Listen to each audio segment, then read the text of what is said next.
পৃথিবীর প্রথম মানব ও মানবী হজরত আদম ও বিবি হাওয়া আলাইহাসসালামের মাধ্যমে আল্লাহ রব্বুল আলামিন এই পৃথিবীতে মানব জাতির বংশ বিস্তার করেছিলেন।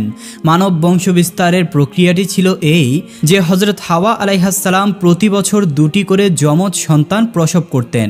সেই সন্তানদের একটি হতো পুরুষ এবং অপরটি হতো নারী। হজরত আদম ও বিবি হাওয়ার প্রথম জোড়ার পুরুষ সন্তানটির নাম রাখা হয়েছিল কাবিল এবং কন্যা সন্তানের নাম রাখা হয়েছিল আকলিমা। দ্বিতীয় জোড়ার পুরুষ সন্তানটির নাম রাখা হয়েছিল হাবিল এবং কন্যা সন্তানের নাম রাখা হয়েছিল গাজা। কাবিলের সাথে জন্মগ্রহণকারিণী বোন আকলিমা ছিল অত্যন্ত রূপসী সুন্দরী।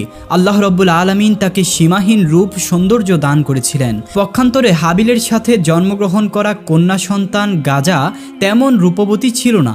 আল্লাহ রব্বুল আলামিন তাকে তেমন রূপ সৌন্দর্য দেননি। এভাবেই প্রতি বছর বিবি হাওয়া আলাইহাসসালাম যমজ সন্তান জন্মদান করতে লাগলেন এবং মানবের বংশ বিস্তার হয়ে চলল। তাদের প্রথম 2 জোড়া সন্তানগুলি যখন বিয়ের বয়সে উপনীত হলেন তখন আল্লাহ রব্বুল আলামিন একটি বিশেষ নির্দেশ নিয়ে জিব্রাইল আলাইহিসসালামকে আদম আলাইহিসসালামের কাছে প্রেরণ করলেন। হযরত জিব্রাইল আলাইহিসসালাম আদম আলাইহিসসালামের কাছে উপস্থিত হয়ে বললেন, হে আল্লাহর নবী আদম, আপনার প্রথম 2 জোড়া পুত্র কন্যাদের বিবাহের বয়স হয়েছে। আল্লাহ রব্বুল আলামিনের উদ্দেশ্য হলো মানবের বংশ বিস্তার করা, অতএব আপনি তাদের মাঝে বিবাহ সংগঠিত করুন। তবে এই ক্ষেত্রে আল্লাহ রব্বুল আলামিনের নির্দেশ ছিল একই জোড়া পুত্র ও কন্যার মধ্যে বিবাহ সংগঠিত হতে পারবে না, বরং এক জোড়ের পুত্রের সাথে অপর জোড়ের কন্যার বিবাহ হবে। সাবধান যাতে কোনোভাবেই এক জোড়ের পুত্র কন্যাদের মাঝে বিবাহ সংগঠিত না হয়। এই বলে হযরত জিব্রাইল আলাইহিস সালাম বিদায় গ্রহণ করলেন। আল্লাহ রব্বুল আলামিনের পক্ষ থেকে নির্দেশ লাভ করে হযরত আদম আলাইহিস সালাম তার 2 পুত্র হাবিল ও কাবিলকে ডাকলেন এবং তাদেরকে বললেন, হে বৎস, আল্লাহ রব্বুল আলামিনের পক্ষ থেকে একটি বিশেষ নির্দেশ এসেছে। তোমাদের বিবাহের বয়স হয়েছে আর আল্লাহ রব্বুল আলামিনের উদ্দেশ্য হলো মানবের বংশ বিস্তার করা, অতএব আমি তোমাদের মাঝে বিবাহ সংগঠিত করে দিতে চাই। হে বৎস, তোমরা শুনে রাখো, বিবাহের ক্ষেত্রে আল্লাহ রব্বুল আলামিনের বিধান হলো একই জোড়ের পুত্র কন্যার মাঝে বিবাহ সংগঠিত হতে পারবে না, বরং প্রথম জোড়ের কন্যাকে দ্বিতীয় জোড়ের পুত্রের সাথে বিবাহ দিতে হবে এবং দ্বিতীয় জোড়ের পুত্রকে প্রথম জোড়ের কন্যার সাথে বিবাহ দিতে হবে। সুতরাং কাবিল বিবাহ করবে গাজাকে এবং হাবিল বিবাহ করবে আকলিমাকে। পিতার এইরূপ আদেশ শুনে হাবিল নীরব রইল, কিন্তু কাবিল প্রবল আপত্তি করে বসল এবং সে প্রতিবাদের সুরে বলে উঠল, হে আমার পিতা, আপনি আমাদেরকে যে নির্দেশ দিচ্ছেন তা বড় অন্যায় ও ইনসাফহীন একটি নির্দেশ। আকলিমা আমার সাথে জন্মগ্রহণ করেছে, যুক্তির দাবি এটাই যে তাকে আমার সাথেই বিবাহ দেওয়া হবে, আর গাজা হাবিলের সাথে জন্মগ্রহণ করেছে, অতএব তাকে হাবিলের সাথেই বিবাহ দেওয়া হোক। আমার বোন আকলিমা অনেক সুন্দর ও সুশ্রী, পক্ষান্তরে গাজা অনেক কুৎসিত।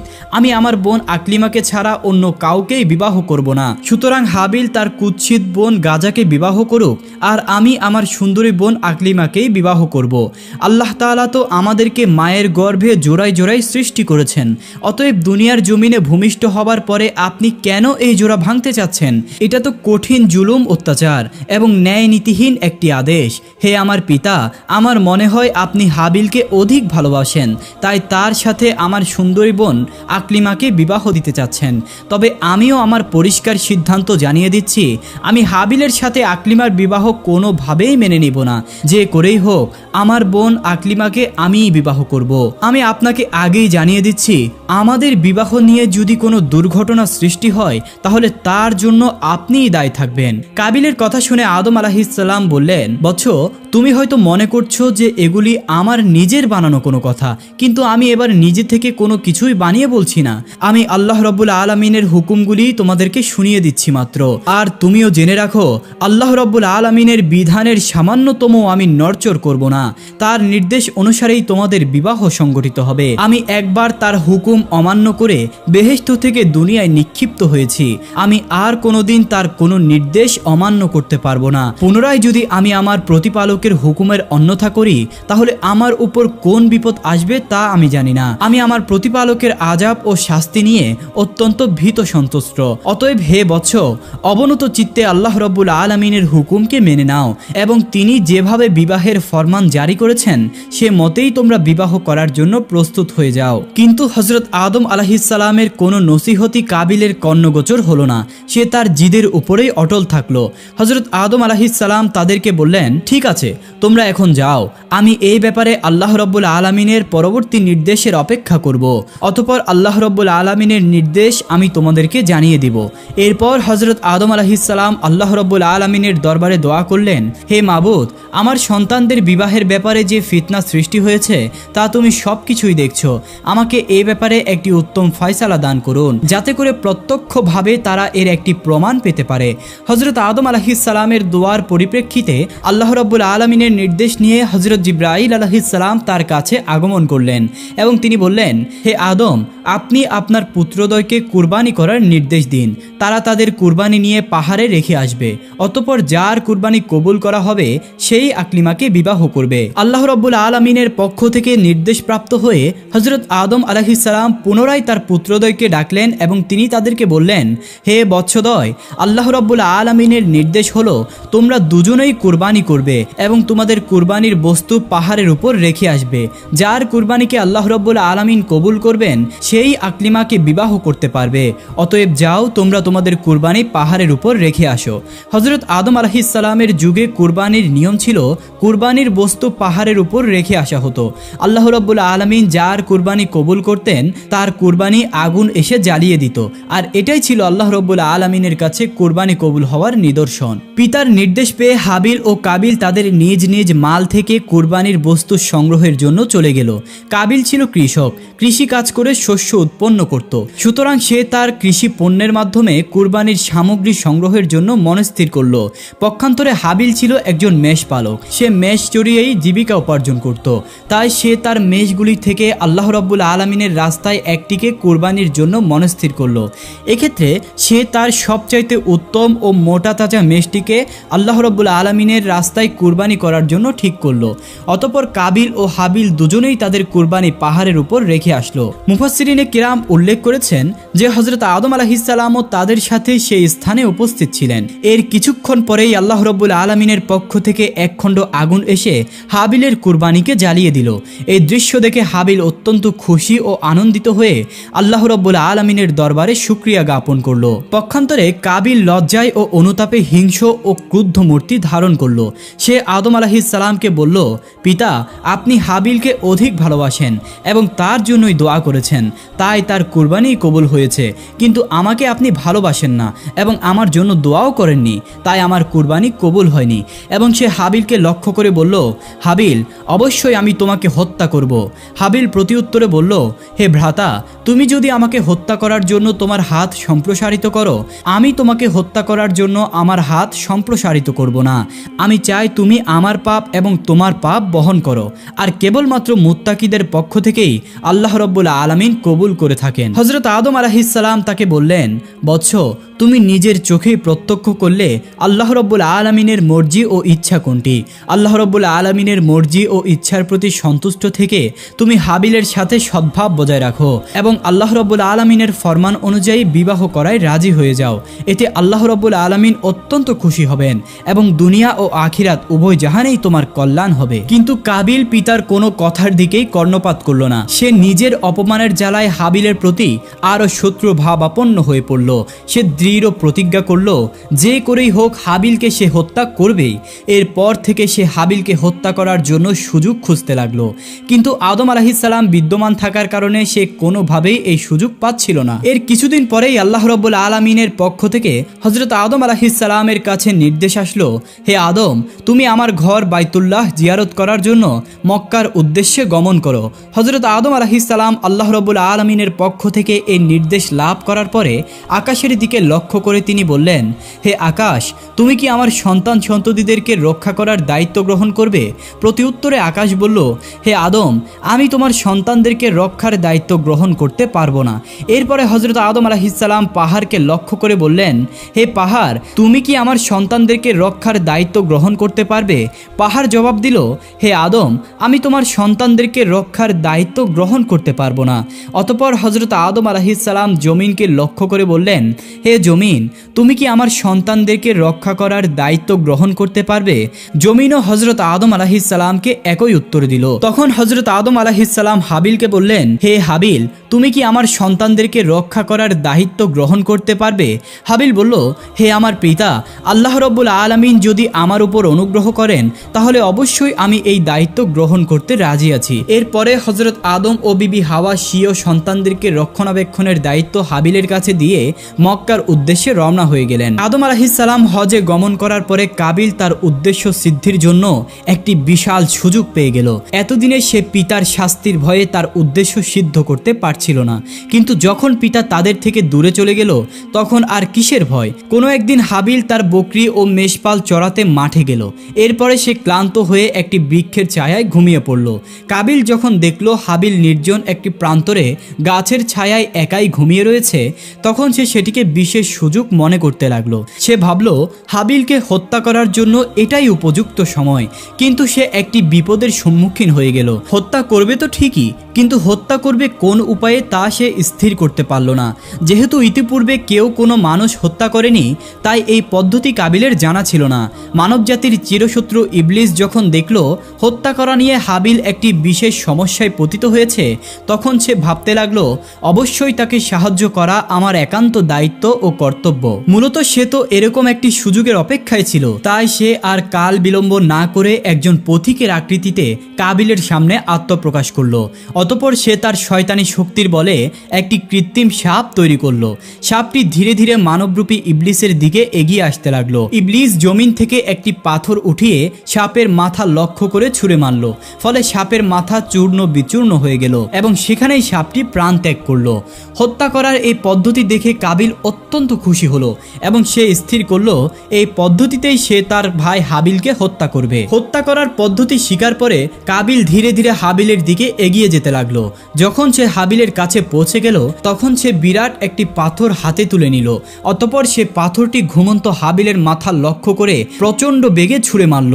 পাথরের আঘাতে হাবিলের মাথা ফেটে চৌচির হয়ে গেল এবং সাথে সাথে সে মৃত্যুর কোলে ঢলে পড়ল।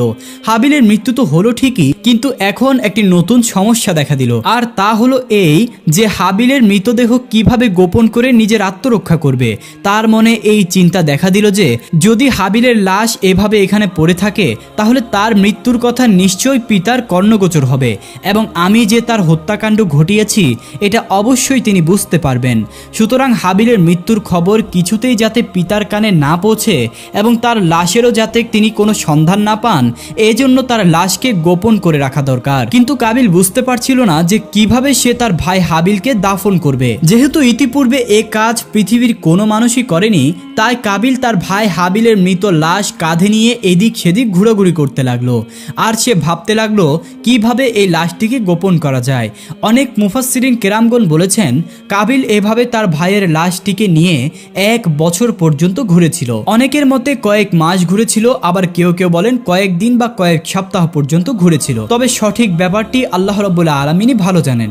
কাবিল যখন তার ভাই হাবিলের মৃত লাশটি কাঁধে করে এভাবে ঘুরে বেড়াচ্ছিল, তখন আল্লাহ রাব্বুল আলামিন ইচ্ছা করলেন যে তাকে দুটি নিকৃষ্ট প্রাণী দিয়ে মানুষ দাফন করার কাজটি শিক্ষাদান করবেন। এজন্য তিনি তার সামনে দুটি কাককে পাঠিয়ে দিলেন। কাক দুটি কাবিলের সামনে আবির্ভূত হয়ে ভীষণ মারামারি শুরু করে দিল। তারা একে অপরকে ঠোঁট দিয়ে ঠোকাতে শুরু করলো। এরপর একটি কাক অপর কাকটিকে হত্যা করলো।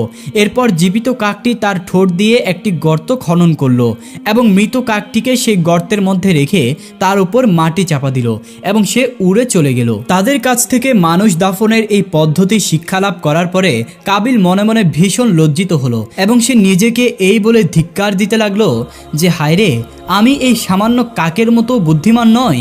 একটি কাক মানুষ দাফনের যে পদ্ধতি জানে আমি সেই পদ্ধতিও জানি না। আমি এই কাকটির মতো তো হতে পারলাম না। কত নিকৃষ্ট আমি। কাকদের থেকে মানুষ দাফনের এই পদ্ধতি শিক্ষা লাভ করার পরে কাবিলও তার ভাই হাবিলকে দাফন করার জন্য একটি কবর খনন করলো। অতঃপর সেই কবরে হাবিলের লাশটি রেখে তার উপর মাটি চাপা দিল। হাবিলকে দাফন করার পরে সে একেবারে নিশ্চিত হয়ে গেল এবং মনে মনে ভাবতে লাগলো যে করেই হোক এই বিপদ থেকে আমি নিষ্কৃতি লাভ করলাম, এখন আর আমাকে থামায় কে? আকলিমাকে তো আমিই বিবাহ করব। এসব ভাবতে ভাবতে সে পথ চলছিল আর অপেক্ষা করছিল কখন সে বাড়িতে গিয়ে পৌঁছবে। এমন সময় আল্লাহ রাব্বুল আলামিন জমিনকে নির্দেশ দিলেন, হে জমিন, তুমি কাবিলের দেহ হাঁটু পর্যন্ত গ্রাস করে ফেলো, তাকে নাড়াচাড়া করতে দিও না, সে তার নিজের ভাইকে হত্যা করে মহাপাপীতে পরিণত হয়েছে। জমিন সাথে সাথে আল্লাহ রাব্বুল আলামিনের নির্দেশ পালন করলো এবং কাবিলকে হাঁটু পর্যন্ত গ্রাস করে ফেললো। হতভাগ্য কাবিল আর তার পা টেনে জমিন থেকে তুলতে পারল না। সে বুঝতে পারলো এই শাস্তি আল্লাহ রাব্বুল আলামিনের পক্ষ থেকে এসেছে। এই কথা বুঝতে পেরে সে আল্লাহ রাব্বুল আলামিনের দরবারে কাকুতি মিনতি করে বলতে লাগলো, হে মাবুদ, ইবলিস তো গুনাহ করে তোমার দরবার থেকে বিতাড়িত হয়েছিল মাত্র, কিন্তু জমিন থেকে এভাবে তাকে গ্রাস করা হয়নি। আমার অপরাধ কি ইবলিসের অপরাধের চেয়েও বড় যে জমিন আমাকে এভাবে গ্রাস করে নিল? আল্লাহর পক্ষ থেকে তাকে জবাব দেওয়া হলো, ওহে দুরাচার, সে যত বড় অপরাধী করুক না কেন, সে নিজের হাতে নিজের ভাইকে হত্যা করেনি।